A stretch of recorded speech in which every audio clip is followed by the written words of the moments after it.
दोस्तों, आज के वीडियो में हम लोग वास्तविक संख्याओं का दूसरा वीडियो देखने वाले हैं, जिसमें हम लोग प्रश्नावली 1.2 को देखेंगे। तो 1.2 को देखने से पहले हमें कुछ बेसिक चीज़ें जाननी पड़ेंगी, उनको पहले हम लोग समझ लेते हैं, फिर उसके बाद में हम लोग प्रश्नावली 1.2 को हल करेंगे। भाज्य संख्याएं क्या होती हैं? भाज्य संख्याएं वो संख्याएं होती हैं जो किसी से विभाजित हो जाती हैं। जैसे कि एक संख्या ले लो 4। 4 क्या है? 4 ये संख्या जो है वो किससे किससे विभाजित हो जाएगी?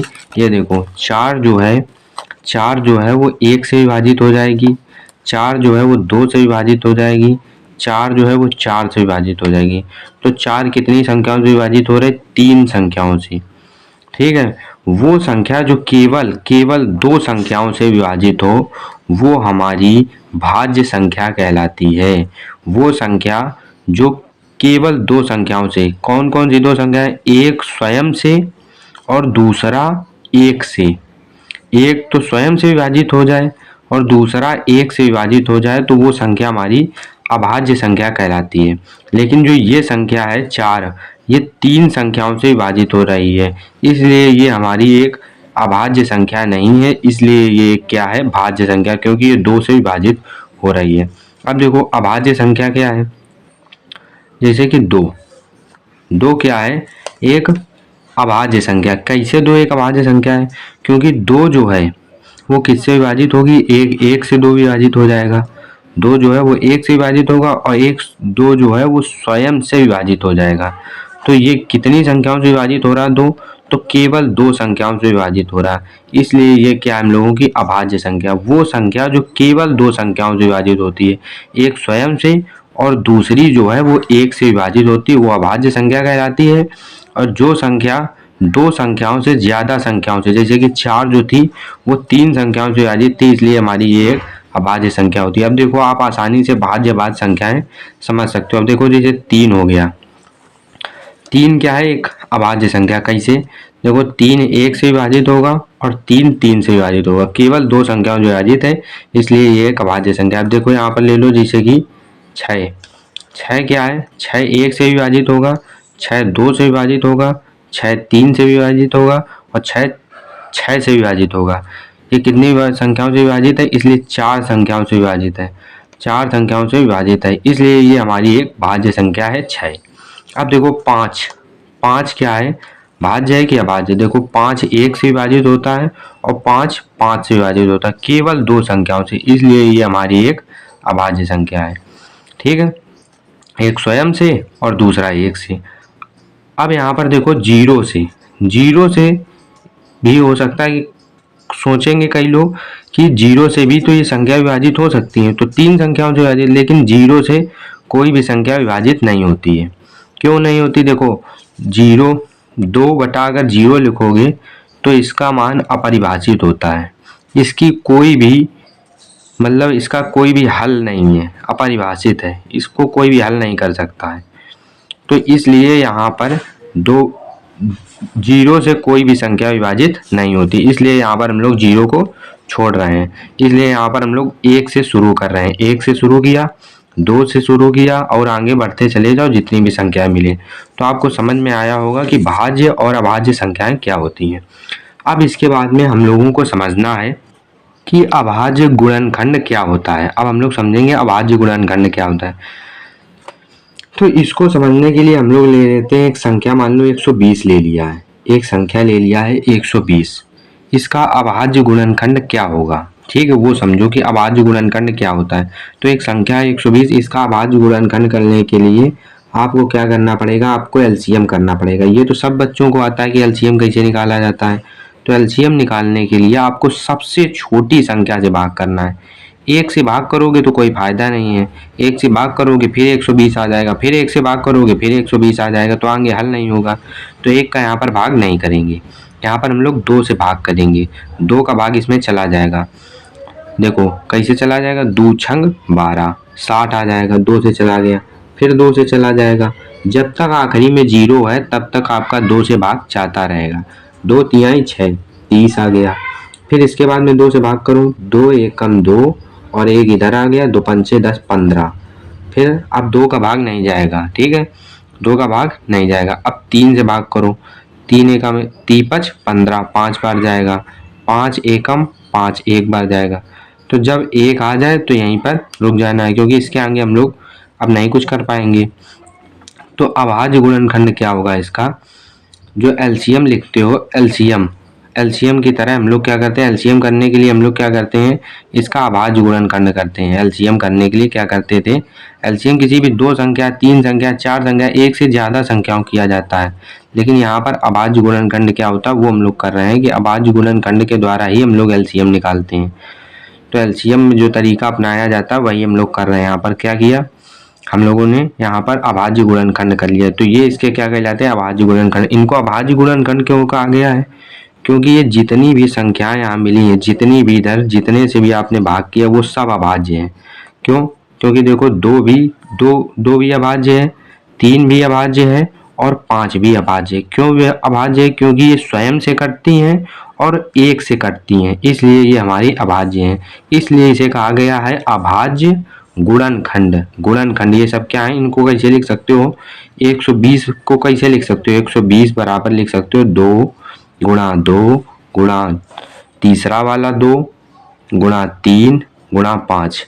तो इस प्रकार से आप इनको लिख सकते हो 120 को, 2 गुणा 2 गुणा 2 गुणा 3 गुणा 5। तो इनको आप 2 को इस प्रकार से लिख सकते हो, इसलिए इसे कहा गया है अभाज्य गुणनखंड। ये सभी संख्याएं अभाज्य हैं और ये सभी गुणा में लिखी जाती हैं, इसलिए इन्हें क्या कहते हैं, अभाज्य गुणनखंड। ठीक है, तो समझ में आया कि अभाज्य गुणनखंड क्या होता है।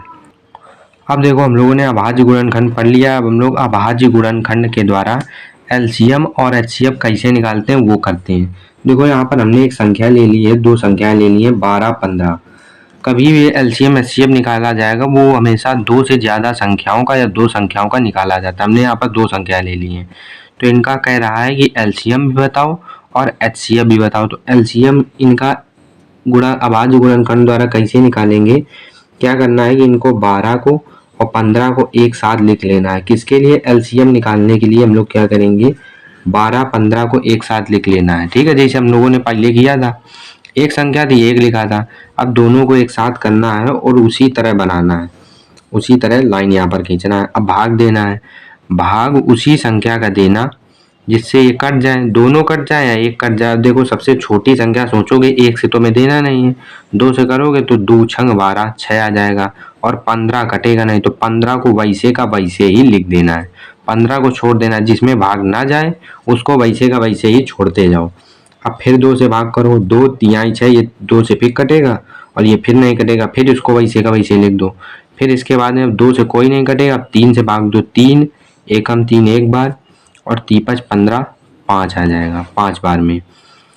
अब इसके बाद में 3 से कटेगा नहीं, अब 5 से भाग दो, 1 है तो 1 का तो 1 ही रहेगा, 1 में तो भाग जाएगा नहीं, 5 एकम 5 1।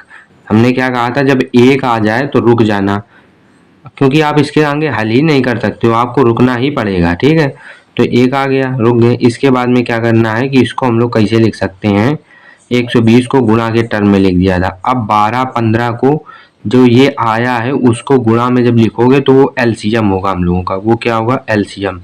एलसीएम बराबर जब दोनों संख्याओं को साथ में करके करते हैं तो एलसीएम आ जाता है। अब इसको कैसे लिखेंगे, 2 गुणा 2 गुणा 3 गुणा 5।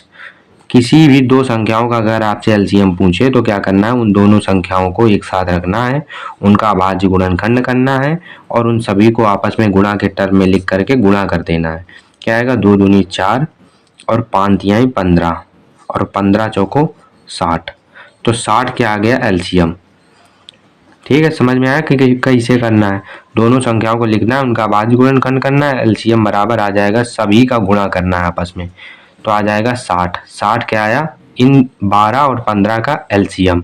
अब देखो एचसीएफ कैसे निकालते हैं, एचसीएफ अभाज्य गुणनखंड द्वारा निकालने के लिए एचसीएफ देखो अगर हम लोगों को निकालना है तो एचसीएफ निकालने के लिए 12 का अलग करना है, 12 का अभाज्य गुणनखंड अलग करो और जो 15 है उसका अभाज्य गुणनखंड अलग करो। ठीक है, अब देखो अलग कैसे करेंगे, 2 छंग 12, 2 तिहाई 6, 3 एकम 3, 1 आ गया, बस काम खत्म। फिर अब ये किससे जाएगा, 3 से 2 से जाएगा नहीं, 15 कटेगा नहीं, तो 3 से काटेंगे, 3×5 15, 5 एकम 5, 1 आ गया। आप क्या करना है, HCF देखो कैसे निकालेंगे। HCF बराबर इसमें क्या होगा, HCF आपको देख कर पता करना है, क्योंकि इन दोनों देखो ये जो गुणनखंड आए हैं अभाज्य गुणनखंड है ये सब, और ये भी अभाज्य गुणनखंड। इन दोनों में आपको देखना है कि कौन सी चीज सेम है। जो चीज सेम है उसको यहाँ पर गुणा करके लिखना है। तो यहाँ पर देखो दो इसमें है, दो इसमें कहीं है नहीं है, दो इसमें है, दो इसमें कहीं है नहीं है, तीन इसमें है, तीन इसमें कहीं है, हाँ तो तीन है।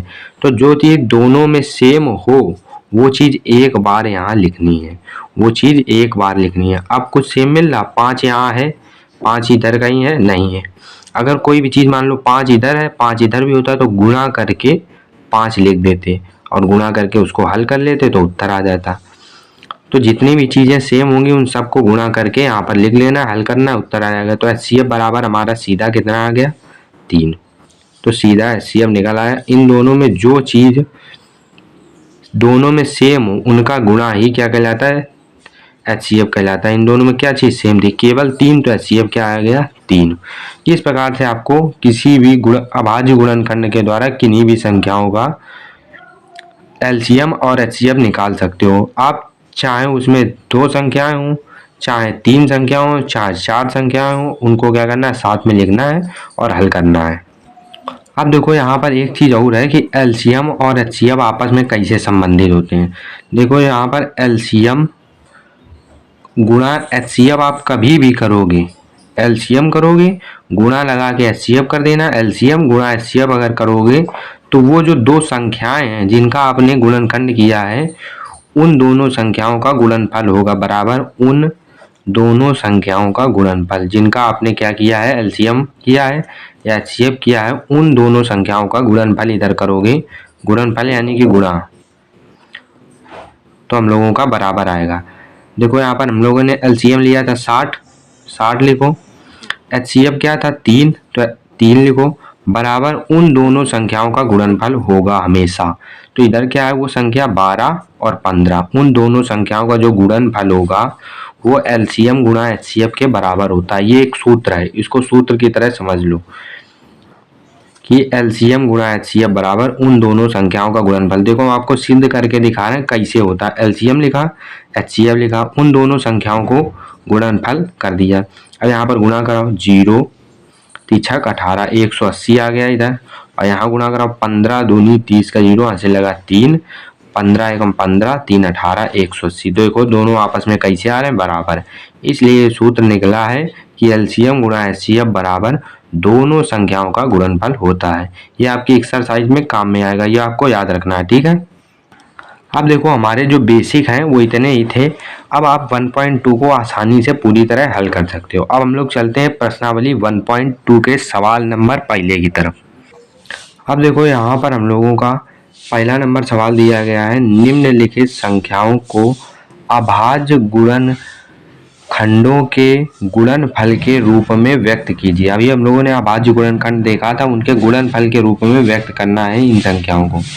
5 सवाल दिए गए हैं। पहला सबसे पहले नंबर पर हम लोगों का 140 है, उससे हल करना शुरू करते हैं। 140 लिखा और देखो यहाँ पर किससे भाग जाएगा, इसमें तो 1 से भाग जाएगा, लेकिन 1 से वही 140 आता रहेगा, इसलिए हम लोग 1 का भाग इसमें नहीं करेंगे। यहाँ पर किससे भाग करेंगे, 2 से। क्यों, यहाँ पर 0 है तो ये आराम से हमारा 2 से कट जाएगा। 2 सत्ते 14, 70 आ गया। फिर 0 है तो 2 से भी कटेगा, 2 3 6, 1 7, 2 पंचे 10 आ गया, 35। अब ये किससे कटेगा, ये 3 से नहीं कटेगा। देखो 3 एकम 1, 3 फिर नहीं कट रहा, 3 से 5 से कट जाएगा, 5 सते 35, 5 से कट जाएगा, 5 सते 35, और 7 से भाग करो, 7 एकम 7, तो ये पूरा 1 आ गया। अब इसके आगे हम लोग कुछ कर नहीं सकते, तो यही इसके क्या हो जाएंगे, अभाज्य गुणनखंड हो जाएंगे। और इनको क्या करना है, हमें गुणनफल के रूप में लिखना है। गुणनफल के कैसे रूप में लिखेंगे, 140 को कैसे लिखेंगे गुणनफल के रूप में, 2 गुणा 2 गुणा 5 गुणा 7, क्या हो गया, यही आपका उत्तर हो गया। देखो इसको छोटा लिखना है तो क्या है, देखो यहाँ पर 2 की घात क्या है, यहाँ पर जब किसी की घात कुछ नहीं होती तो उसकी घात 1 होती है। यहाँ पर भी 2 की घात कितनी है, 1 है। तो यहाँ पर क्या होगा, दोनों में गुणा की घातें क्या हो जाएंगी, जुड़ जाएंगी। 2 की पावर 1 + 1 क्या हो जाएगा, 2, इंटू 5 इंटू 7। अगर आप ये भी लिख दोगे तब भी आपका उत्तर सही है। आपकी बुक में इस तरह का दिया हुआ है, तो वो कैसे आया आप लोग समझ गए होंगे कि गुणा में घातें क्या होती है, दोनों आपस में जब आधार समान हो, आधार दो देखो नीचे समान है, जब नीचे की चीज समान हो तब ऊपर की चीजें आपस में जुड़ जाती हैं। देखो 2 हो गया, 2 हो गया। जब नीचे की चीजें समान हो तो वही चीज एक बार लिखनी है और ऊपर की घातों को आपस में जोड़ देना है। 1 + 1 कितना हो जाएगा 2। तो यहाँ पर ये चीज आ गई, तो इसको हमने 140 को लिख दिया गुणनखंड के रूप में। ये हो गया आपका उत्तर। ठीक है, ये हो गया आपका आंसर। देखो दूसरा नंबर देखते हैं। दूसरा नंबर क्या है 156। 156 में किसका भाग जाएगा, 2 का भाग चला जाएगा। अब 2 का भाग देखो, 2 सत्ते 14, 14 और 1 15, 2 8 16 8। अब देखो फिर 2 का भाग करो, 2 तिहाई 6 और 2 9 18, 2 तिहाई 6 और 1 7, 2 9 18 39 आ गया। अब 2 का भाग जाएगा नहीं। 3 का भाग करो, 3 एकम 1 और 3 त्रिका 9, 13 आ गया। अब 13 एकम 13। 13 क्यों भाग दिया, क्योंकि और किसी से ये कटेगा ही नहीं, क्योंकि 13 किसी से और कटता ही नहीं है। अब इसके बाद में अब इसको कैसे गुणनफल के रूप में लिखेंगे 156 को लिखेंगे हम लोग 2 गुणा 2 गुणा 3 गुणा 13। ठीक है, लिख लिया। अब देखो इसकी पावर भी 1 है, इसकी पावर भी 1 है, इसकी भी पावर 1 है, इसकी भी पावर 1 है। तो क्या है, क्योंकि इन दोनों के आधार समान है इसलिए इनको एक बार लिखा और दोनों को जोड़ लिया। 1 + 1 कितना हो गया 2। तो 2 की पावर 2 और प्लस 3 की पावर 1 है, तो 1 को लिखने की कोई ज़रूरत नहीं होती, इसको भी कोई लिखने की ज़रूरत नहीं। तो ये हो गया आपका उत्तर। ठीक है, अब इसके बाद में चलते हैं तीसरा नंबर 3825। तीसरा नंबर क्या है हम लोगों का 3825। अब इसको हल करते हैं। अब इसको किससे भाग जाएगा, इसमें देखो 2 का भाग जाएगा नहीं। अगर आप भाग करके देखो 2 एकम 2, 2 9 18, 2 एकम 2, 2 दूनी 4, 2 का भाग जाएगा नहीं। 3 का भाग भी देखो, 3 का भाग करके देखते हैं। 3 एकम 1, 3 दूनी 6, 7 8, 3 7 21, 3 5 15, 3 का भाग चला जाएगा। देखो 3 में भाग गया, 3 एकम 1, 8 में भाग दो, 3 दूनी 6, 2 बचा, 2 इधर लिखा, 2 इधर लिखा, 3 7 21, 21 22 था तो एक बचा इधर, तो एक यहाँ पर लिखा, 3 5 15, ये हो गया। अब 3 चौको 12, 3 दूनी 6, 6 हुआ तो 7 था तो एक बचा इधर, एक इधर आएगा, 3 5 15। अब देखो ये 3 से जाएगा क्या, 3 एकम 1, 3 चौको 12, 3 एकम 1, 3 चौको 12 नहीं कट जाएगा, 3 से 5 से चला जाएगा। 5 एकम 5, 5 10, 5 15, 5 चौको 20, 55 25, 5 35, 5 8 40, 8 बार जाएगा, 5 8 40 और 2 बचेगा तो 5 25। अब 5 से फिर भाग दो, 5 एकम 5, 3 8, 5 7 35 और फिर अब किसका भाग जाएगा 17 का, 17 एकम 17। अब इसको 3825 को कैसे लिखेंगे, लिखेंगे 3 गुणा 3 गुणा 5 गुणा 5 गुणा 17। आप देखो यहाँ पर नीचे नीचे आधार सेम मिल रहे हैं, इन दोनों का आधार सेम है, इन दोनों का आधार सेम है। इसकी पावर क्या है, कुछ नहीं तो 1, इसकी पावर क्या 1, इसकी पावर 1, इसकी पावर 1। तो आधार सेम है तो आधार को एक बार लिखना है, गुणा में घातें जोड़ देनी है। 3 की पावर 2 और 5 है, आधार सेम है, एक बार लिखो और दोनों घातें जोड़ दो, 1 1 2 गुणा करो 17 लिख दो। तो ये हो गया आपका अभाज्य गुणनखंड को गुणनफल के रूप में लिखना। अब इसके बाद में चौथा नंबर है हम लोगों का 5005। चौथा नंबर क्या है 5005। अब इसको कैसे लिखेंगे, सब हल करने का वही तरीका। आप देखो ये किससे जाएगा, क्या ये 3 से कट सकता है, देखो 3 एकम 1, 2 बचा, 3 का 18 19 20, 3 का 18 19 20, 13 24, 3 से नहीं कटेगा। 5 से भाग करो, 5 से कट जाएगा, 5 एकम 1 0 0, 5 एकम 1, 5 से कट गया। अब इसके बाद में ये किससे कटेगा हम लोगों का,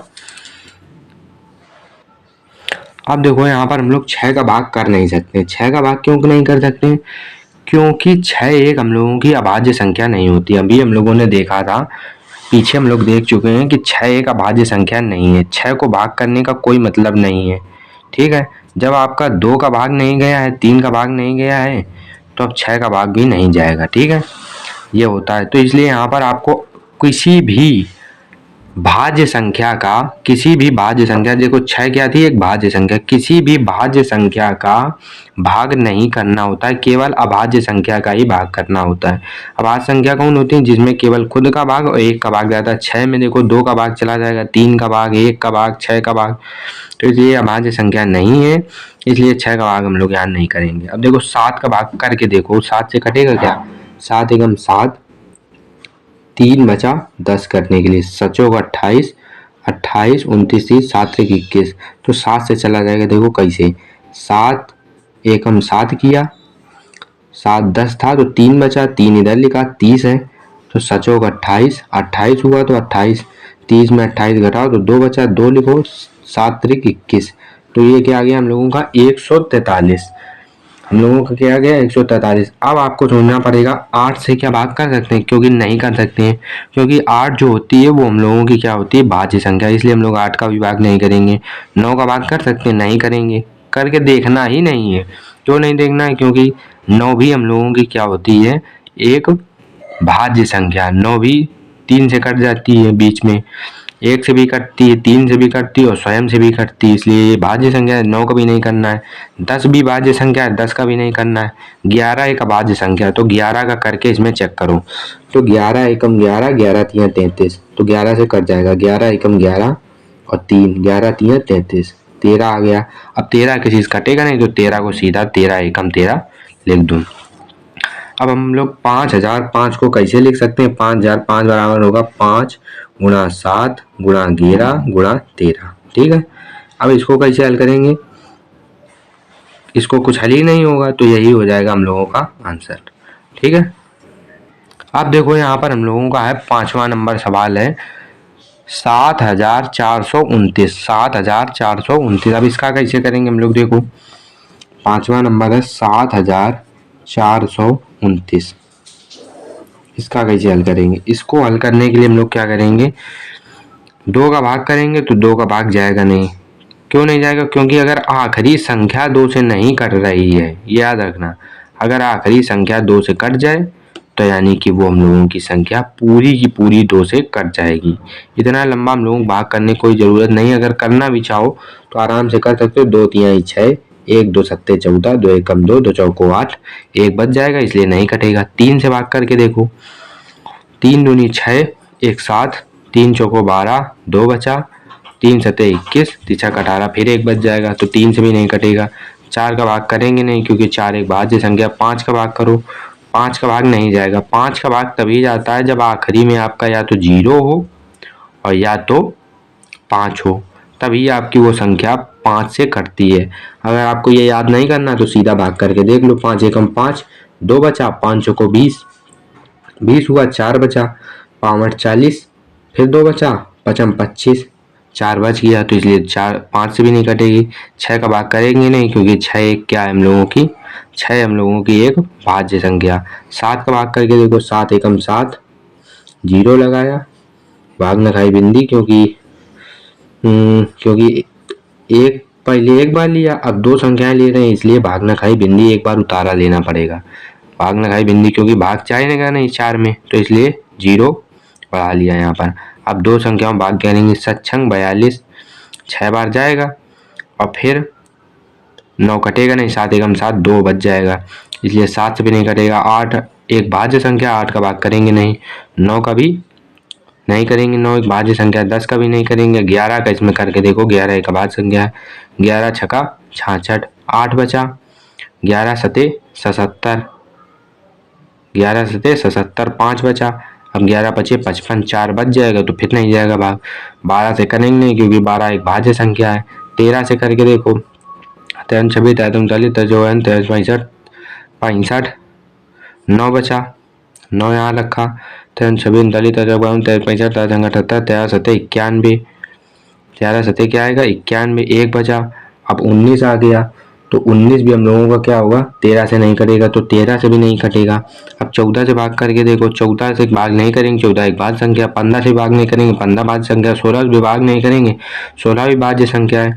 अब 17 एक भाज्य संख्या है, 17 से करो, 17 दूनी 34, 17 51, 17 चौको 68, 68 हुआ, 6 बचा, 6 बचा और 6 चौको 68, 17 34 17 51 51 हमें यहाँ 11 बचा। 17 34 51 17 68 80 17 छक्का 102 17 7 119। हाँ 17 से ये कट जाएगा। अब 17 लिखो यहाँ पर। तो ये बहुत लंबा भी आपको करना पड़ सकता है। देखो इसमें हम लोग 17 तक पहुंचे, कितना ज़्यादा टाइम लग गया। 17 34 51 17 चौको 68 17 चौको 68 4 बार गया 68 6 बचा 68 51 17 34 17 51 3 बार गया 51 हुआ। अब यहाँ पर क्या बचा 51 के बाद में यहाँ बचेगा 11 11 यहाँ लिखा 17 7 119 तो 437 आ गया हम लोगों का। अब इसके बाद में हम लोग किसका भाग करके देखेंगे। 17 तक तो ये किसी विभाजित नहीं था, 17 के आगे ही हम लोगों को देखना है। अब ये 17 से आगे किससे कर सकता है, क्योंकि हम लोग देख चुके थे कि 17 तक तो किसी से नहीं, 17 से ही कटा। अब 17 से कट गया, अभी क्या फिर 17 से कटेगा। 17 एकम 17 17 दूनी 34 34 हुआ। इसके बाद में 6 3 9 51 17 34 51 17 चौको 68 57 85 85 हुआ। 51 17 चौको 68 17 85 17 छक्का 1।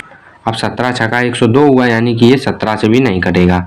अब 18 से करेंगे नहीं, क्योंकि 18 एक भाज्य संख्या। 19 से करके देखो 19 एकम 19 19 दूनी 38 5 बचा 19 38 19 57। हाँ 57 19 से कट जाएगा। 19 और 19 दूनी 38 19 दूनी 38 38 के बाद में कितना बचा 5 19 19 3 57 23 आ गया। अब देखो 23 किसी से भी नहीं कटता है, तो 23 को सीधा 23 एकम 23 कर दो। देखो कितना बड़ा हो गया हम लोगों के लिए, कितना ज़्यादा समय लग गया। अब इसको कैसे लिखेंगे 7429 को कैसे लिखेंगे 17 गुणा 19 गुणा 23। अब इसको हम लोग कुछ समेट के लिख नहीं सकते, तो इसलिए हम लोगों का क्या हो जाएगा उत्तर, यही उत्तर हो जाएगा। अब देखिए दोस्तों, हम क्वेश्चन नंबर दूसरा देखते हैं। इसमें क्या दिया गया है कि पूर्णांकों के निम्नलिखित युग्मों के एचसीएफ और एलसीएम ज्ञात कीजिए तथा इसकी जांच कीजिए कि दो संख्याओं का गुणनफल बराबर एचसीएफ गुणा एलसीएम होता है। देखो हम लोगों ने सूत्र देखा था कि दो संख्याओं का गुणनफल बराबर होता है एचसीएफ गुणा एलसीएम। ये कहीं जांच करना है, जांच क्या करना है उसमें, वो तो होता ही है, ये तो सूत्र ही होता है कि बराबर होता है। लेकिन फिर भी हमें क्या करना है, इनको दिखा देना है कि होता है कि नहीं। अब इसमें हम लोग क्या करना है, पूर्णांक दिए गए हैं, ये दोनों ये सब क्या है पूर्णांक हैं, और इनका हमें क्या करना है एचसीएफ और एलसीएम ज्ञात करना है। तो हम लोग जानते हैं कि एचसीएफ और एलसीएम कैसे निकाला जाता है। देखो पहला नंबर हम लोग लेते हैं। पहला नंबर क्या दिया गया है 26 और 91। तो 26 और 91 का क्या हम लोग करेंगे, 26 और 91 का हम लोग करेंगे एलसीएम और एचसीएफ ज्ञात करेंगे, और फिर बाद में हम लोग ये भी दिखाएंगे कि ये इनका गुणा जो है, दो संख्याओं गुणनफल जो है वो इनके एलसीएम और एचसीएफ के गुणनफल के बराबर है। अब देखो हम लोग इसको कैसे करेंगे 26 और 91 का। देखो एलसीएम के लिए हम लोग क्या करते हैं कि दोनों संख्याओं को साथ में लिखते हैं। 26 और 91 को आपको साथ में लिखना है और इनका एलसीएम निकालना है। कैसे निकालेंगे, 2 का भाग चला जाएगा, पहले 2 से शुरू करो, 2 13 आ जाएगा। अब ये जाएगा नहीं, 2 सही से का ऐसे लिख दो। अब देखो 3 से भी नहीं जाएगा, 4 से भी दोनों नहीं कटेंगे, 5 से भी नहीं कटेंगे, 6 से भी नहीं कटेंगे, और ये दोनों 7 से ये नहीं कटेगा। 7 एकम 7 7 के 7 से ये कट जाएगा, 13 लिखा, 7 एकम 7 8 9 7 21 13 आ गया यहाँ पर भी। तो 13 यहाँ पर भी, 13 यहाँ पर भी, 13 किसी कट्टा नहीं है, तो 13 एकम 13 और 13 एकम 13 एक जब आ गया तो यही हो गया। अब हमने क्या बताया था, एलसीएम बराबर होता है दोनों संख्याओं का एक साथ गुणनखंड निकालना है, अभाज्य गुणनखंड, और उनका क्या करना है, जो यहाँ पर आए उनका क्या करना है आपस में गुणा, 2 गुणा 7 गुणा 13 लिखो, इनका आपस में गुणा करो, 7 दूनी 14 14 गुणा 13, और इनका गुणा करो, 26 13 39 13 चौक 52 करो, वहाँ से लगा 5 13 एकम 13 13 5 18 182 क्या हो जाएगा एलसीएम। 182 क्या आ गया हम लोगों का एलसीएम। अब देखो एचसीएफ कैसे निकालेंगे। एचसीएफ निकालने के लिए भी तरीका बताया था कि दोनों को अलग अलग अभाज्य गुणनखंड निकालना, दोनों का 91 का अलग निकालेंगे, 26 का अलग, इसका निकालो, 13 आया, इसका करो, 13 एकम 13 इसका करेंगे, 2 से कटेगा नहीं, 7 से काटेंगे, 13 आएगा, 13 एकम 13 आएगा। अब देखो इन दोनों में कॉमन क्या आ रहा है, मतलब कि इन दोनों में, इसमें 2 है क्या, इसमें 2 है नहीं है, इसमें 13 है, हाँ इसमें 13 है, और इसमें 7 है नहीं है। तो इस तरह से यहाँ पर हम लोगों को देखना है। अब यहाँ पर जो HCF बराबर आएगा वो क्या आएगा, जो इन दोनों में कॉमन होगा। कॉमन चीज़ क्या है, 13। 13 इसमें भी है, 13 इसमें भी है, तो 13 हो जाएगा क्या हम लोगों का HCF। और कोई चीज़ होती तो गुणा करके उसको लिख देते, केवल 13 ही है तो 13 बराबर क्या हो जाएगा HCF। जो चीज़ दोनों में कॉमन हो वो चीज़ HCF होती है, तो HCF आ गया। अब इसके बाद में HCF आ गया, LCM आ गया, तो हम लोगों ने उत्तर तो निकाल दिया HCF क्या है, LCM क्या है, तो ये भी हम लोगों का आंसर हो गया और ये भी आंसर हो गया। अब इसके बाद में हमें दर्शाना क्या है कि इसकी जांच किए दो संख्याओं का गुणनफल HCF बराबर गुणा LCM होता है। तो हम लिखेंगे कि दो संख्याओं का गुणनफल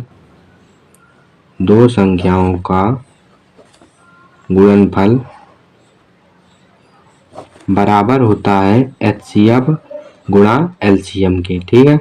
अब इसके बाद में दो संख्याएं कौन सी थी, वो जो दो संख्याएं थी वो थी हमारी कौन सी, 26 और 91। तो यहाँ पर लिख लो 26 गुणा 91, क्योंकि दो संख्याओं का गुणनफल है 26 गुणा 91। 26 गुणा 91 HCF क्या आया इनका, HCF है 13 और LCM क्या आया, LCM है 182। देखो दोस्तों यहाँ पर क्या था 91। जब 91 है आप इनको कैलकुलेटर में गुणा करके देखोगे, लेकिन आपको कैलकुलेटर का इस्तेमाल नहीं करना है। हमने यहाँ पर करके देखा तो ये आएगा 2366। ठीक है। यहाँ पर क्या था 91, देखो ऊपर क्या था, ये हम लोगों का 26 और 91 था, तो यहाँ पर 26 गुणा 91 करोगे तो 2366 आ जाएगा, 2366। और इसमें क्या होगा, 13 दूनी 26 का 6 से लगा दो, 13 91, 13 8 104, 105 106, 106 आएगा, यहाँ पर 6 आएगा। और इसके बाद में 13 एकम 13 और 13 10 23, तो ये भी 2366 आ जाएगा। तो ये हम लोगों ने सिद्ध कर दिया कि दोनों आपस में क्या है, बराबर। दोनों क्या है आपस में बराबर। अब इसके बाद में हम लोग देखते हैं कि हम लोगों का दूसरा नंबर क्या था, 510 और 92। 510 और 92 को हम लोग देखते हैं। दूसरा नंबर क्या है हम लोगों का, 510 और 92। अब इसके बाद में 510 और 92 को कैसे हल करेंगे, LCM के लिए हम लोग क्या करेंगे, इसको 510 और 92 को साथ में लिखेंगे। ठीक है, साथ में लिखेंगे। अब इसको कैसे, 2 से भाग करते हैं, 2 दूनी 4, 1 5, 2 पंचे 10, फिर 2 पंचे 10, 2 चौको 8, 1 9, 2 छंग 12। अब 2 से ये कटेगा नहीं, लेकिन ये कटेगा, तो 255, 2 दूनी 4, 2 3 6, 23 आ गया। 23 किसी से नहीं कटेगा, ये जो है 5 से कट जाएगा, और ये 3 से कटेगा क्या, 3 24, 3 3 से भी कट जाएगा, 3 24, 1 25, 3 15, 85 आ गया। ये 23, ये क्या 85, फिर 3 से कटेगा, 3 दूनी 6 7 8, 3 24, 3 से नहीं कटेगा, 5 से कटेगा, 5 एकम 5 और 3 8, 5 सते 35 और 23, ये आ गया। अब यहाँ पर ये करेंगे 17 एकम 17, 23 आ गया। और यहाँ पर जगह नहीं बची है, तो यहाँ पर 23 एकम 23 कट जाएगा, 1 1 आ गया हम लोगों का। तो ये हो जाएगा LCM बराबर हम लोगों का क्या आएगा, यहाँ से LCM बराबर आ जाएगा 2। LCM क्या होता है, जब दोनों संख्याओं का साथ में अभाज्य गुणनफल निकालते हैं तो जो इधर आता है उन सभी का गुणनफल होता है 2 गुणा 2 गुणा 3 गुणा 5 गुणा 17 गुणा 23।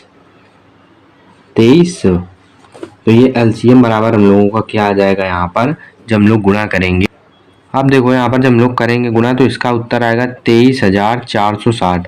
इसको हमने जल्दी से कैलकुलेटर से हल कर लिया है, लेकिन आप लोग इसको कभी भी कैलकुलेटर से हल मत करना। ठीक है, 23,460 आ जाएगा LCM। आपको हाथ से ही हल करना है, पेन से ही। ठीक है, LCM आ गया ये हम लोगों का। अब इसके बाद में क्या करना है कि HCF हम लोग निकालते हैं। HCF के लिए क्या करना है, 510 का अलग करेंगे अभाज्य गुणनखंड, 92 का अलग करेंगे। तो इसको हम लोग क्या करते हैं, दूसरे पेज में कर लेते हैं, 510 और 92 का अलग अलग। अब क्या करते हैं कि 510 लिखते हैं, 510 का अलग करेंगे और यहाँ 92 का अलग करेंगे। ये किससे जाएगा, 2 से चला जाएगा, 2 से जब काटेंगे तो 255 आएगा, 3 से जब काटेंगे तो 3 से काटेंगे तो आएगा ये हम लोगों का 85। इसके बाद में फिर ये हम लोग 5 से कटेगा तो 17 आएगा, और 17 एकम 17 हम लोग पिछले वाले की तरह काट रहे हैं इसको। 2 से काटा 255, 3 से काटा ये आ गया, 5 से काटा ये 17 से ये। अब इसके बाद में 92 कैसे काटेंगे, 2 से, जब 2 से काटेंगे 46 आएगा, फिर 2 से काटो तो 23 आएगा और 23 एकम 23 आ जाएगा। ठीक है, अब जब 1 आ गया, अब इसके बाद में HCF क्या होगा आप लोग बताओ। HCF क्या होगा? HCF वो चीज़ होगी जो इन दोनों कॉमन होगी। 2 इसमें है तो 2 इसमें है क्या? हाँ है, तो 2 1 लिख दो, गुणा करो। 3 इसमें है, 3 इसमें है क्या? नहीं है। 5 इसमें है, 5 इसमें है? नहीं है। 17 इसमें है, 17 इसमें है? नहीं है। तो केवल 2 क्या होगा, इसका HCF आ जाएगा। ठीक है, अब देखो इसके बाद में हमें सिद्ध करना है कि दोनों संख्याओं का जो गुणनफल है वो HCF गुणा LCM होगा। तो दो संख्याएं क्या थी हम लोगों की, 510 और 92। तो लिखो 510 गुणा 92 बराबर HCF गुणा LCM, LCF गुणा LCM। और HCF क्या था, 2 आया है HCF, और LCM क्या है हम लोगों का, LCM है हम लोगों का 23,460। तो यहाँ लिख लो 23,460। अब इन दोनों का आप जब गुणा करोगे तो बताते हैं क्या होगा। देखो हमने इसको हल किया तो हमारा 46,920 इधर भी आएगा इन दोनों गुणा करने पर, और इन दोनों का गुणा करने पर भी 46,920 आएगा। तो इस तरह से आप हल करते हो। तीसरा नंबर लेते हैं हम लोगों का है 336 और 54। 336 और 54। अब देखो इनका हम कैसे करेंगे एलसीएम। तो एलसीएम के लिए हम लोगों को क्या करना होता है, एलसीएम के लिए हम लोगों को 336 और 54 को एक साथ रखना है। 2 से भाग करेंगे, 2 एकम 2, 1 3, 2 छंग 12, 1 13, 2 8 16, 2 दूनी 4, 2 सत्ते 14, 2 8 16, 2 चौको 8। ये कटेगा नहीं 2 से, फिर ये 2 से कटेगा, 2 चौको 8, 2 दूनी 4 42। फिर ये वैसे का वैसे रहेगा, फिर 2 का 21, फिर ये वैसे का वैसे।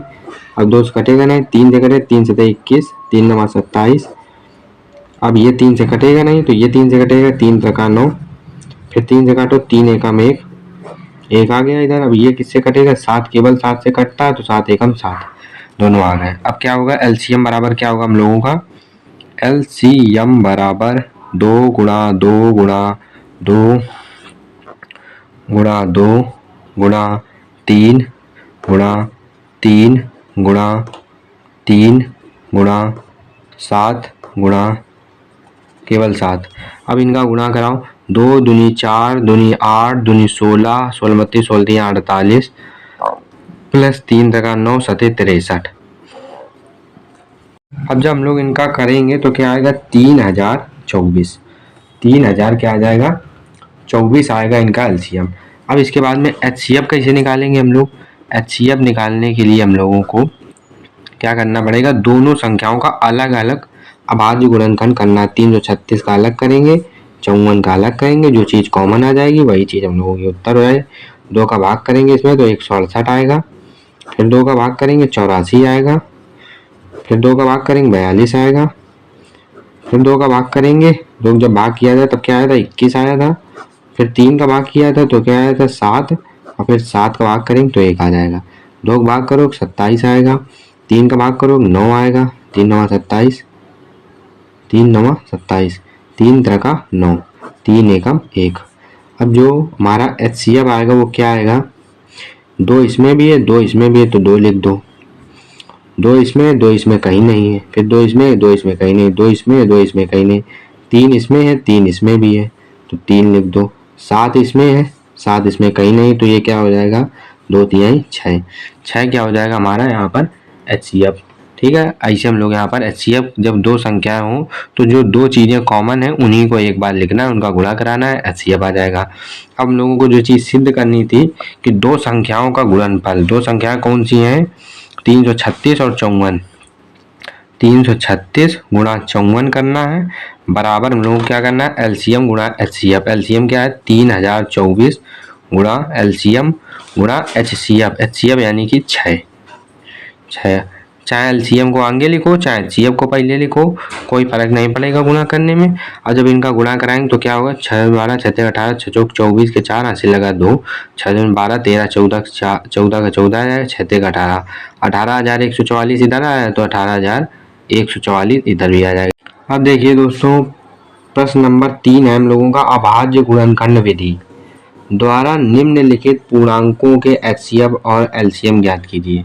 अब यहाँ पर हमें 3 संख्याएं दी गई हैं, 3 संख्याओं का हमें एलसीएम और एचसीएफ ज्ञात करना है। हम लोग एलसीएम कैसे ज्ञात करते हैं, एलसीएम ज्ञात करने के लिए तीनों संख्याओं को एक साथ लिखते हैं और उनका क्या करते हैं, अभाज्य गुणनखंड जो आएगा इधर हम लोगों का वही क्या हो जाएगा, एलसीएम। उनका गुणा ही क्या हो जाएगा, एलसीएम।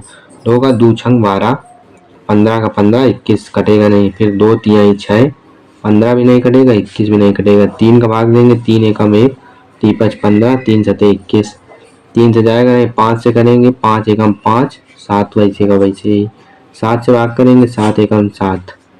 ठीक है, अब यहाँ पर ये आ गया। अब हम लोगों का एलसीएम क्या होगा, एलसीएम बराबर होगा, चाहे दो संख्याएं हो, 3 हो, 4 हो, वैसे करना है। अब एलसीएम क्या आ जाएगा, 12। एलसीएम आ जाएगा हम लोगों का 2 गुणा 2 गुणा 2 गुणा 3 गुणा 5 गुणा 7, 2 दूनी 4, 3 12, 5 60 गुणा 7 और 7 42, 420। 420 क्या आ गया, एलसीएम। ये हम लोगों का उत्तर हो गया एक। हम लोगों को एचसीएफ ज्ञात करना है। एचसीएफ कैसे निकालेंगे, 3 दी गई हैं, तीनों का अलग अलग हमें क्या करना है, अभाज्य गुणनखंड निकालना है। उसके बाद में जो चीज तीनों में कॉमन होगी उनका ही गुणनफल क्या होगा, हम लोगों का एचसीएफ होगा। 12 का अलग करो, 2 छंग 12, 2 तिहाई 6, 3 एकम 3, 2 का किया अभाज्य गुणनखंड। 15 का अलग करो, 3 5 15, 5 एकम 5, 21 का अलग, 3 सते 21, 7 एकम 7। तो एचसीएफ बराबर क्या आ जाएगा, 2 इसमें भी है, 2 इसमें है लेकिन 2 इनमें नहीं है, 2 इसमें है, 2 इसमें नहीं है, 3 इसमें है, 3 इसमें भी है और 3 इसमें भी है। तो तीनों में क्या आ रहा है, 3 3 3 कॉमन आ रहा है, तो इसलिए 1 3 हो जाएगा उत्तर। तो एचसीएफ क्या आ जाएगा, 3। अब देखो यहाँ पर कभी कभी ऐसा भी हो सकता है कि दोनों में या तीनों में कभी भी कुछ भी कॉमन ना आए। जब कुछ कॉमन नहीं होता है तो एक होता है, बताया था ना, जब कुछ घात में नहीं होता है तब एक होता है, जब कुछ कॉमन नहीं होता है, जब तीनों में कुछ कॉमन नहीं तो एक है, तो एक यहाँ पर आंसर हो जाता है। तब आप एक आंसर करना, ठीक है, जब कुछ नहीं होता है तब एक होता है। अब देखिए दोस्तों, तीसरे का पहला देख चुके हैं, तीसरे का दूसरा है 17, 23 और 29 का एलसीएम और एचसीएफ निकालना है। एलसीएम के लिए क्या करेंगे, 17, 23 और 29 को एक साथ लिखेंगे। अब देखो इसमें कोई भी चीज किसी से कटेगी नहीं, केवल 17 17 से कटेगा, 23 23 से कटेगा, 29 29 से। तो 17 एकम 17, 23 को वैसे का वैसे, 29 का वैसे का वैसे। 23 से काटो, 23 एकम 23 हो गया, 29 का वैसे का वैसे। अब 29 से काटेंगे, 1 और 1, 29 एकम 29। अब जो एलसीएम आएगा वो हमारा क्या आएगा, तीनों संख्याओं का गुणनफल 17 गुणा 23 गुणा 29। जब आप इनका गुणनफल करोगे तो आएगा 11,339। ठीक है, आप इनका जब गुणा करोगे तो 11,339 आपका उत्तर आ जाएगा। तो इस तरह से एलसीएम निकालना है। एचसीएफ कैसे निकालोगे, तीनों का अलग अलग, 17 का अलग करो, 17 एकम 17, 23 का अलग करो, 23 एकम 23 और 29 का अलग करो, 29 एकम 29। तीनों का अलग अलग कर लिया। अब एचसीएफ क्या होगा, जो चीज तीनों में कॉमन है, तीनों में क्या कॉमन है, यहाँ 17 है, यहाँ 17 नहीं है, यहाँ भी नहीं है, 23 यहाँ है, 23 यहाँ नहीं है, 29 यहाँ है, 29 यहाँ नहीं, तो कुछ भी कॉमन नहीं आ रहा तो एक होता है। आपको बताया था जब कुछ कॉमन ना हो तब एक होता है, तो एक यहाँ पर आंसर हो जाएगा।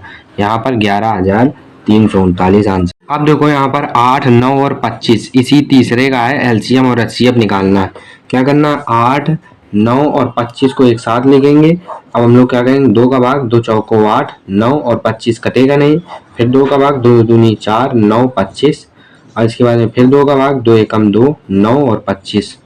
अब इसके बाद में क्या करेंगे, 3 का भाग देंगे, 3 त्रिका 9, 25 वैसे का वैसे, फिर 3 का भाग देंगे, 3 एकम 1, 25 वैसे का वैसे, फिर 5 का भाग देंगे, 5 25, फिर 5 का भाग देंगे, 5 एकम 5, 5 एकम 5, 5 एकम 5 आएगा, 1 1 वैसे रहेगा। अब एलसीएम क्या होगा, एलसीएम तो आपको पता ही है कि एलसीएम क्या होता है, सभी संख्याओं का गुणनफल। ये सभी को एक साथ लिखो, जो चीज अभाज्य गुणनखंड में आए उनका गुणा ही क्या होता है, एलसीएम होता है। 2 दूनी 4, दूनी 8, त्रिक 24 गुणा 5 तिया 15, 15 75। जब आप इनका गुणा करोगे तब आपका उत्तर क्या आएगा, तब आपका उत्तर आएगा 1800। एलसीएम करने पर क्या आएगा, इनका गुणा 1800। तो ये आपका आंसर हो जाएगा एलसीएम वाला।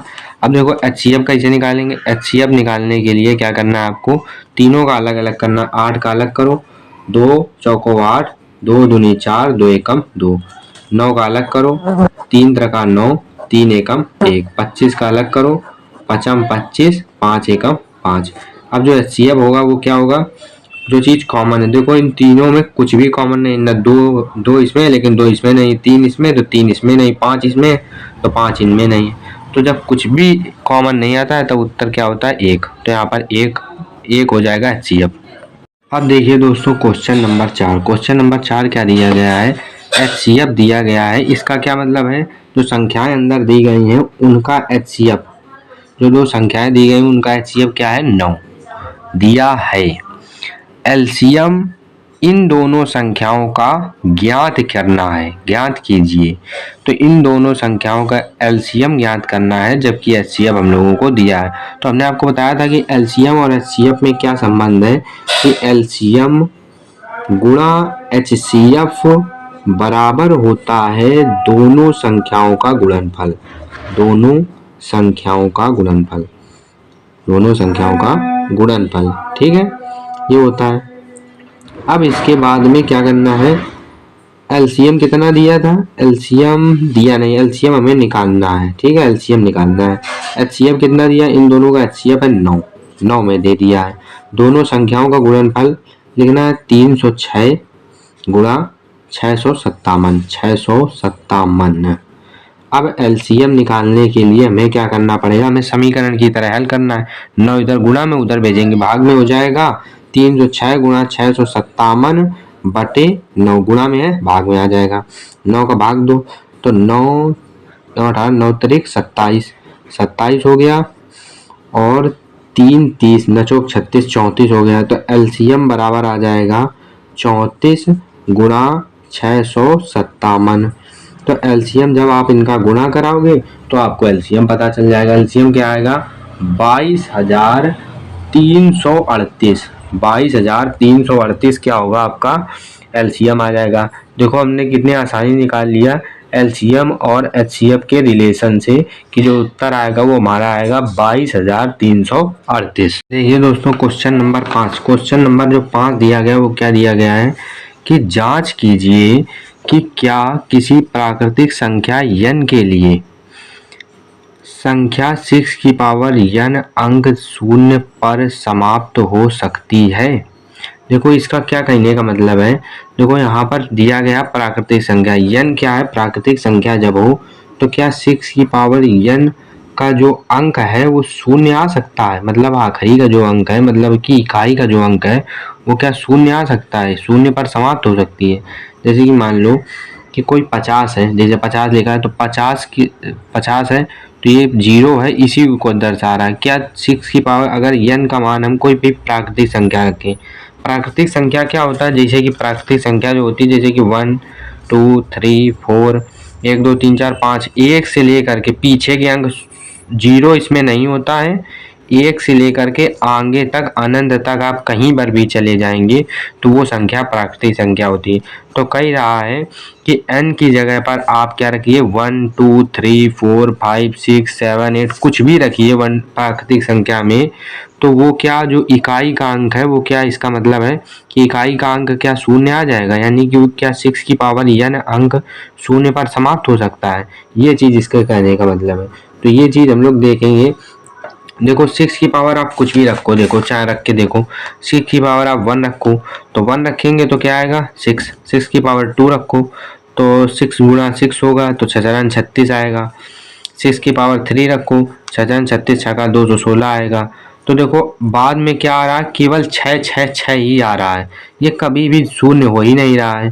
तो अगर आप हमेशा करते चले जाओगे आखिरी का अंक जो है वो आपका हमेशा 6 आएगा, कभी भी 0 पर समाप्त नहीं होगा, ये समझो। तो इसलिए इसका क्या उत्तर हो जाएगा, नहीं, मतलब कि 0 पर समाप्त हो सकती है तो नहीं समाप्त हो सकती है। ठीक है, यहाँ पर ये चीज़ हम लोग लिख सकते हैं। देखो 6 की पावर n है तो इसको हम लोग क्या लिख सकते हैं, 2 गुणा 3 की पावर n लिख सकते हैं, 2 गुणा 3 की पावर n। अब 2 गुणा 3 की पावर n हो गया तो इसको कैसे लिख सकते हैं, 2 की पावर n इंटू 3 की पावर n लिख सकते हैं कि नहीं। देखो कभी भी किसी चीज़ में जो 0 आता है, 0 आता है, 0 आता है वो हमेशा 5 की वजह से आता है। देखो 5 जिस चीज में मिल जाएगा उसमें 0 आने के चांस हैं। 1 के साथ अगर 5 करोगे तो अब 5 आएगा, लेकिन अगर 2 के साथ 5 करोगे तो हमेशा 10 आ जाएगा। देखो 0 आ गया। 5 का गुणा 3 के साथ करो तो 15 आ जाएगा, 5 आ गया। और 5 का गुणा 4 के साथ करो तो 20 आ गया कि नहीं। तो जिस भी चीज में 5 के बिना कभी भी 0 नहीं आता है, 5 0 आने के लिए यानी कि 0 पर समाप्त होने के लिए 5 होना जरूरी है, जो कि इसमें देखो नहीं है। अगर हम देखो इसमें केवल 2 है और 3 है, 5 इसमें कहीं पर भी नहीं है, इसलिए ये चीज जो है 0 पर समाप्त नहीं हो सकती। यहाँ पर हम लिख देंगे क्योंकि 6 की पावर n में 5 कहीं पर भी उपस्थित नहीं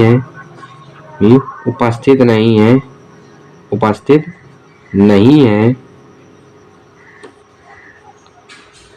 सिक्स की पावर n में जो 6 की पावर n है, इसमें देखो 5 कहीं आ रहा, कहीं नहीं आ रहा, तो 5 कहीं पर भी उपस्थित नहीं है। अतः 6 की पावर n अंक शून्य पर समाप्त नहीं हो सकती है, नहीं हो सकती है। तो इस प्रकार से आपको करना है। अब देखो दोस्तों क्वेश्चन नंबर 6 क्या दिया है। क्वेश्चन नंबर 6 दिया है हम लोगों को कि व्याख्या कीजिए कि 7 गुणा 11 गुणा 13 प्लस 13 और 7 गुणा 6 गुणा 5 गुणा 4 गुणा 3 गुणा 2 गुणा 1 प्लस 5 भाज्य संख्याएं क्यों हैं।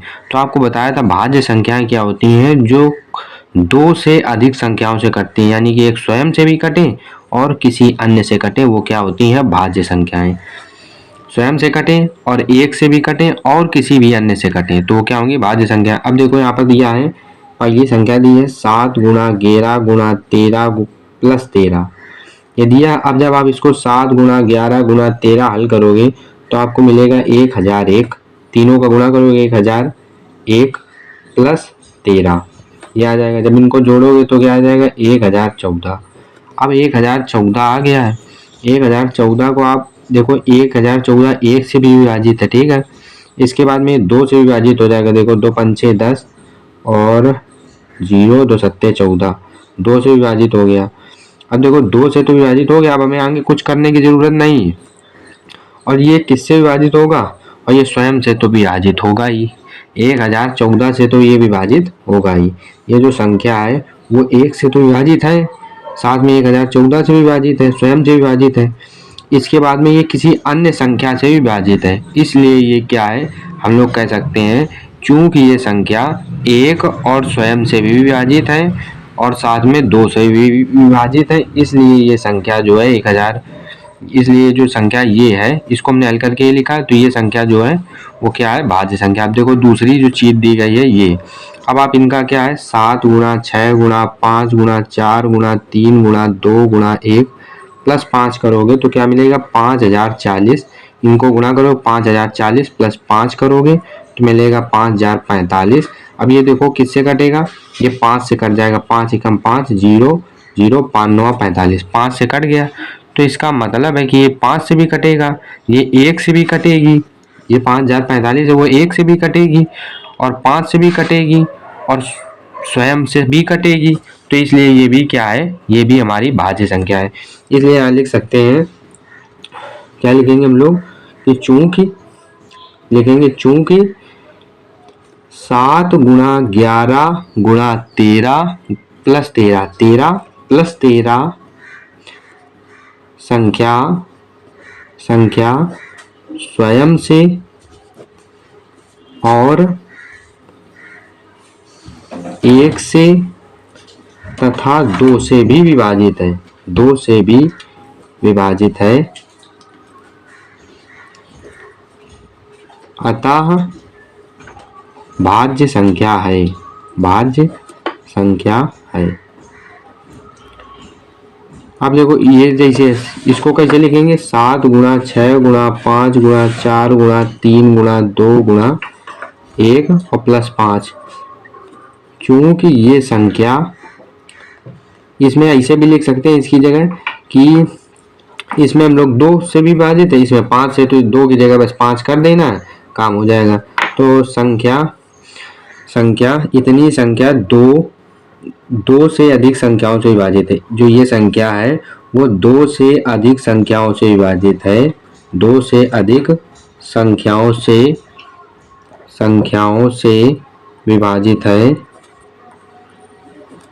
से विभाजित है, अतः अभाज्य है, अतः क्या है, भाज्य है, अतः भाज्य है। देखिए दोस्तों, अब क्वेश्चन नंबर हम लोग 7 देखने वाले हैं। ये देखिए काफ़ी बड़ा सवाल दिया गया है। इसमें क्या दिया गया है, किसी खेल के मैदान के चारों ओर एक वृत्ताकार पथ है। कोई खेल का मैदान है, उसके चारों ओर एक वृत्ताकार पथ है। ये मैदान है इसके अंदर और इसके चारों ओर एक वृत्ताकार ये पथ है। इस मैदान का एक चक्कर लगाने में सोनिया 18 मिनट लगते हैं। सोनिया को कितने लगते हैं, 18 मिनट। सोनिया लगाती है 18 मिनट, ठीक है। इसके बाद में जबकि इसी मैदान का एक चक्कर लगाने में रवि को 12 मिनट लगते हैं। रवि इसमें केवल 12 मिनट लगाता है, रवि लगाता है 12 मिनट, रवि इसमें 12 मिनट लगाता है। मान लीजिए वे दोनों एक साथ ही स्थान और एक ही समय पर, वो कह रहा कि वो दोनों मान लीजिए कि एक ही स्थान से और एक ही समय पर चलना प्रारंभ करके एक ही दिशा में चलना प्रारंभ करें और एक ही दिशा में चलें। दोनों एक ही स्थान से चलें, एक ही समय पर चलें, एक ही दिशा में चलें। कितने समय बाद वे पुनः प्रारंभिक स्थान पर मिलेंगे, कितने समय बाद वे प्रारंभिक स्थान पर पुनः मिलेंगे, यानी कि जहाँ से चले थे वहीं पर ये कितने समय बाद मिलेंगे। अब देखो इस तरह के जो सवाल होते हैं कि एक साथ चले, एक समय पर चले और एक ही दिशा में चले, तो ये इस तरह का सवाल एक बनता है। और एक घंटियों वाला होता है, ये बहुत ज़्यादा इंपॉर्टेंट सवाल में आता है। एक घंटी वाला कह देगा सवाल कि ये जो घंटियां हैं 2-3 घंटियां दे देगा, कहेगा ये घंटियां जो हैं वो इतने इतने मिनट के अंतराल पर बजती हैं, वे एक साथ इतने बजे बजी हैं, तो कितने समय बाद वे पुनः एक साथ बजेंगी। तो इस तरह के सवालों में क्या किया जाता है, जब एक ही साथ चीज़ें शुरू हों, एक ही दिशा में शुरू हों, एक ही समय पर शुरू हों, तो क्या होगा कि उनका आपको एलसीएम लेना होता है। क्या करना है, एलसीएम 18 का एलसीएम लेना है और 12 का एलसीएम लेना है। तो आपको पता चल जाएगा कि वे कितने समय बाद उसी स्थान पर पुनः मिलेंगे। तो 18 और 12 मिनट का एलसीएम करोगे तो उत्तर आ जाएगा मिनट में। क्या आएगा, 2 9 18, 2 6 12। एलसीएम के लिए हम लोगों ने दोनों साथ लिखे। अब हम लोग एलसीएम कर रहे हैं, 2 3 6, अब 3 3 9, 3 एकम 1, 3 एकम 1। अब एलसीएम बराबर क्या होगा, सभी संख्याओं का गुणनफल। 2 गुणा 2 गुणा 3 गुणा 3 लिख दिया। अब इसके बाद में गुणा करेंगे, 2 दूनी 4 और 3 3 9 और 9 चौक 36 मिनट आ जाएगा उत्तर। तो इस तरह के आपको याद रखना है कि जो घंटी वाले प्रश्न होते हैं और इस तरह से चलने वाले प्रश्न है, किसी भी प्रकार से कोई भी चीज़ एक साथ शुरू हो, एक ही दिशा में शुरू हो, तो उसके लिए आपको एलसीएम का प्रयोग करना है, उत्तर आ जाएगा। मिलते हैं अगली वीडियो में, तब तक के लिए जय हिंद, जय भारत।